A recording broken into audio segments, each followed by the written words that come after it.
Hi guys, I'm Garen. I'm JD. And this is Investigating Comic Club, where we chronologically read, review, discuss, and rate specific crucial stories of the medium.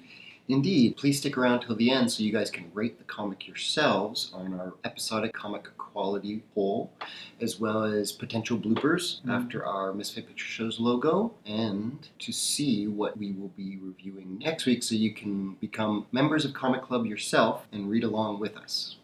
This week we did Fantastic Four Season 1, a dynamic shift in mood from last week's Daredevil, the Man Without Fear. This one Dynamic is shift. quite poppy and fun. Yep. What are your overall thoughts of it at the beginning? Just jumped right into it. Easy read. It was fun. Cool. I took the least amount of notes. I was able to just go right through, and whether it's because I've seen, again, the movies, and it kind of stuck to some of that. Overall, it was just fun dialogue, colors popped. I loved even, like, some of the wittiness of it. I love when they bring up pop culture in it. Okay. You know, like, Cool. when they made a joke about J.J. Abrams in it. Yeah, and Zack Snyder Mm-hmm. and Mad Men. Yeah. They Oh, the mentioned. Mad Men one, yeah. It's funny because I made a note feeling like, was that stuff really necessary? Does it ground it? Like, because this is supposed to take place. This was originally created by Jack Kirby and Stan Lee in 1961 in Marvel Universe. Mm-hmm. This is supposed to still take place Yeah. decades ago. But, you Yeah. know, it is what it is. Yeah, and that's why for me, I was reading it going, it was fun to be like, oh yeah, it kept me connected, Mhm. but also knowing, and we talked about last week how Frank Miller kept it in the same realm of it, even when he made it his own. Right. This was like, oh, you're taking something that was made in 1961 and now changing it to be here and throwing in J.J. Abrams and Yeah, and is that stuff, one, is it necessary? Two, a decade from now, this comic is supposed to be, oh, you've never read or heard of the Fantastic Four. That's a time of the past now with the Marvel Cinematic Universe that, oh, you've never heard of Iron Man, read this. No, like, that's never going to happen. Yeah. But it is that idea. Are these pop culture references that are so fiercely within like a 5-year span? Yeah. Does that date it as you move forward? I don't know. It's just a thought that I had. The writer of this is I'm going to totally butcher this name, Roberto Aguirre Sacasa. He was a playwright. He wrote some comics. He is a writer, or was a writer, for Glee and Big Love. Mm-hmm. And now he's working on Riverdale and right. Sabrina the Teenage Witch or something. Oh, that's What's good. that Netflix one? Yeah. So he's right in there, like actually And creating the pop culture. They are all, and all of those that you named are right on the same lines as, besides being darker than this for sure, like Riverdale, Sabrina, they're very dark shows. Okay. But they're youthful dark shows. You know, it's not like scary dark. It walks that line of being like, ooh, this is feeling edgy, but it's still just like, it's fun. Yeah, exactly. It's the birth of that, like, or continuation of really Buffy the Vampire Slayer, what Joss Whedon did. Mm-hmm. You know, and Joss Whedon, he wrote and directed the Avengers for the Marvel Cinematic Universe. Yeah. You know, his influence continues. Yeah. And will continue for many, many years Yep. to come. And I don't think that's necessarily a bad thing. I was kind of delighted reading this. Yeah. It was better than I thought it was. Yeah. And I remember it being. It was kind of on my shelf as, well, there's not a really good retelling of Fantastic Four. They haven't done one yet. But rereading it, I really enjoyed it. I thought it was really fun. I enjoyed it. Some of the things that I enjoyed was having a Marvel project, Mm-hmm. and then having Neymar, Yeah. and then having that come back. Yeah. These guys showing up as superheroes, it's really cool. You're getting that experience of the Marvel Universe now, and I thought of you. I enjoyed it myself, having kind of forgotten. I was hoping they were going to reference the Age of Marvels and the World War II heroes, and they do mention the Human Torch, and they do mention Captain America. Yep. And even more than that, they had a flashback to Coney Island. Yeah.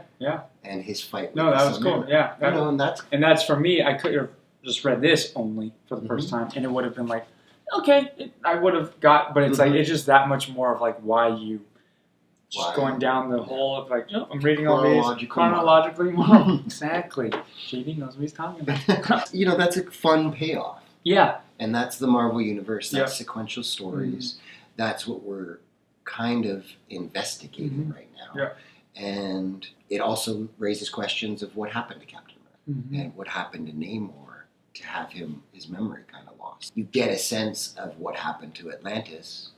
You know, it was really butchered by surface people and to kind of rape their culture and put it on display. That's kind of our knowledge of it right now. Going forward, hopefully we'll learn more. Yeah. But it was really cool, and it kind of does, you know, we have got some mutants, we've got a streetwise Daredevil, but we certainly don't, you know, these people are hidden. Yeah. This is a government research test that is exploiting mutants. This is just like the Marvels project was the birth of superheroes in the newspaper and like worldly, oh my God, these things exist. Yeah. The superhuman exists.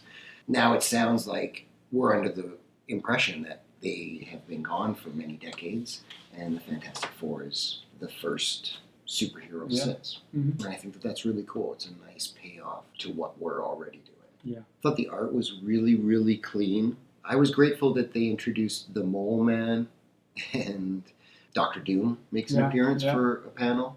It's cool. This isn't like Daredevil Man Without Fear was all kind of previous to issue 1. It's called Fantastic Four Season 1. Yeah. And issue 1 of Fantastic Four is them versus the Mole Man.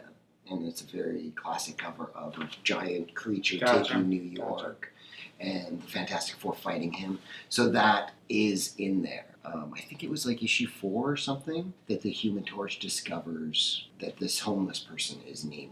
Oh. Wow. You know, so this is kind of the first few really important beats and tales of the Fantastic Four, not just the first issue, not taking place before the first issue. It establishes not only just the Fantastic Four, but Dr. Doom from his land of Latveria, the Mole Man, and the return of Namor. It's really cool. That moment brought me in the most as far as Namor being there. I knew who Dr. Doom was. I don't know if I would have, I didn't know anything even from the movies, if I would have fully known, like, who he was, you know? Just so, like an ominous presence. Yeah. It was like a not two-story, but like as far as you had multiple villains that they're going against to where it could have ended. And I was like, oh, I still have so much more left of this. And then it's like, where is this going to go from here? Yeah, they have, it's almost like a serial. The old-timey serials where it was like episode 1 had the birth of the Fantastic Four and the crash. Episode 2 is the Mole Man. Episode 3 is Namor. Yeah. Some of the things I already kind of knew, so it wasn't like something that jumped the Thing or Ben going back to being human form and going back to being the Thing. Deciding to like, no, I've been looking out for him my entire life. I knew that was coming already, but it was cool to see that they pretty much kept that almost true in the movie. Maybe not the lead up to the moment, but it being like, I can't fight. So I got to do this, you know. Yeah, that is kind of a staple of Ben. It's always a struggle with him. Sometimes he'll go through mood swings of hating Reed for doing this to him, to getting cured and then deciding to become the Thing again. I like the mention of the Human Torch, that he's the second Human Torch. Yeah, that's cool. Paying homage to that, all the things about how they chose their names and stuff like that, the glamour of it. And it's a great way to update without throwing aside, you know, like the Invisible Woman. But in the newscast, they say Invisible Girl, which for decades she was actually Invisible Girl. And it's like, this day and age, you wouldn't get away with calling a woman a girl. Do you know what I mean? You don't do that. I like that the family dynamic was really present and charming. I like that Sue was kind of told to stay behind. And she goes against that and comes out and actually just has a conversation with the Mole Man. She's like, your name's not really the Mole Man, right? He's like, well, it's Harvey, you know? And like, that was just charming. I liked it. The Fantastic Four with Stan Lee and Jack Kirby doing it. It was a dysfunctional family shown in comics for the first time that was just real life. And it was within their dysfunction, functional and realistic. It was very much, I would say, so far in our chronological readings, has been one that was an easier read for me. Whether I knew the story already, because even I didn't know the whole story. I also think that you're getting into maybe the groove. This is our 6th episode. So you're getting a sense of the Marvel Universe, of familiarity to it that might be helping. Plus, I think this is it's pretty much in your wheelhouse. You Mm-hmm. know, Mm-hmm. Yeah. it does. It's almost like a Disney. Yeah. No, it is. It's very. Like The Incredibles. Yeah. Yeah. Yeah. It is. It really. I mean, it is The Incredibles. And even like with The Incredibles, like I loved the way the artist every time Sue would put somebody in a force field. Mm-hmm. Whenever anybody was like pressed against the force Yeah, field, it was really good. Yeah. it was just I just was smiling. Like Yeah. it was a better read than I remember it being. There's not much. It's just fun, Yeah. good time, and a good update of the Fantastic Four and a good introduction to it. I would give it a solid B, which kind of surprised me. I thought it was going to be less. Gives it a B. But see, as you know, guys, if you know me by now, what I give last week to Daredevil, I gave it a B. This is uplifting. This is fun. This is exciting. So I give it an A. Oh, right on. Yeah, I was in it. Yeah. To the point where I was like, oh, I'm done. This is one that I could give to younger generations that I think would be great. They dig it, right? Yeah, they dig it. Yeah, it's like, oh, it's fun. It's especially having this. You know, like it'd be perfect to have and just. It's not too big. It's not too. It's not. Thick. It's a quick read. It's a quick read, but you it's know? substantial enough that you get an entertainment kind of thing Yeah. of it. Sit on a subway train. Yeah, and exactly. read it. Yeah. It would be a good read. Mm-hmm. So I hope that you guys enjoyed it, and I hope that you guys will share with the Comic Quality poll. Yes, which you guys should all do, which is right above here, and we want to know what you think. A, B, C, D, or F. Comment below as well why you gave it that. Let's keep this discussion going. Very good. So next week, we are going to read something pretty fun.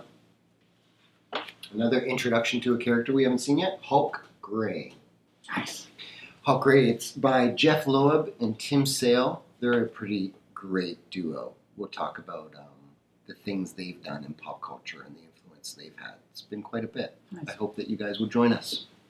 To be continued.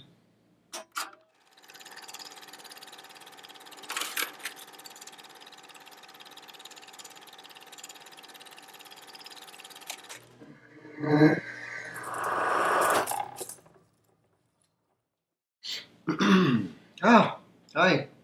Hola. Hola. All right. Hi guys, I'm Garen, I'm JD. and this is Investigating Comic Club, where we crucial stories of the media.